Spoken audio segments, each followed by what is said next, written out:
Good morning. ഇന്ന് ദോശ വിത്ത് ചെത്തുമാങ്ങയാണ്. Soya ഇന്നലെ ഉണ്ടാക്കിക്കൊണ്ട് എന്താ മാങ്ങ എടുത്തേണാവോ, മുതിർച്ച മാങ്ങിയായിരിക്കും. അപ്പോൾ രാവിലെ തന്നെ ദോശ ഇന്നിപ്പോൾ അത് കൂട്ടിയിട്ടാണ് കഴിക്കണം.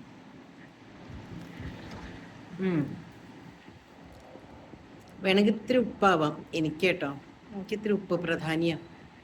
അരിയുണ്ട്, നല്ല സ്വാദുണ്ട്, നല്ല പുളിമാങ്ങ. ദോശയിലേക്ക് നല്ല കോമ്പിനേഷൻ. കുറച്ച് വെളിച്ചെണ്ണയും കൂടി ഒഴിക്കണോ ആവോ.